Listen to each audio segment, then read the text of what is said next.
അപ്പോൾ May 30 അമ്മേൻ്റെയും ഡാഡീൻ്റെ wedding anniversary ആയിരുന്നേ. അപ്പം നമ്മൾ കേക്കൊക്കെ മുറിച്ചു. ഫാമിലി മൊത്തം ഉള്ളതുകൊണ്ട് തന്നെ നല്ല അടിപൊളിയായിരുന്നു.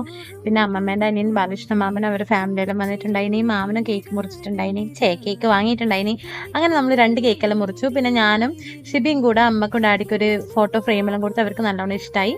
പിന്നെ എൻ്റെ ധനസഹായി ഷിബിയാണ് ഇതിനൊക്കെ ധനം ഇറക്കിയത്. ഞാൻ ജസ്റ്റ് വാങ്ങി അറേഞ്ച്മെൻറ്റ് ചെയ്തു എന്നേറ്റു. പിന്നെ നമ്മൾ ഫോട്ടോ സെക്ഷനിലേക്ക് കടന്നു. ആദ്യം ഞാനും അമ്മയും ഡാഡി ഷിബിയും കൂടെ ഫോട്ടോ എടുക്കാൻ നിന്നു. അത് കഴിഞ്ഞിട്ട് അമ്മമ്മയും അച്ചാച്ചനും ബാലകൃഷ്ണ മാമനും അവരുടെ ഫാമിലിയെല്ലാം നിന്നു. പിന്നെ മാമനും അമ്മായി എല്ലാവരും കൂടെ നിന്നു.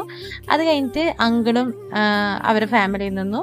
പിന്നെ ബാലകൃഷ്ണ മാമൻ്റെ അനുഗ്രഹം വാങ്ങി പുരുഷനെ അനുഗ്രഹിക്കണം എന്ന് പറയുന്ന പോലെ പിന്നെ ഉഷയിലും മേനപ്പുരം ഫോട്ടോ എടുക്കാൻ നിന്നു.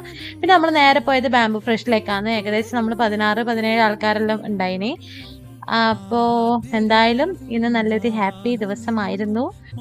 അപ്പോൾ ഇന്നത്തേക്ക് അത്രയേ ഉള്ളൂ. ബായ്.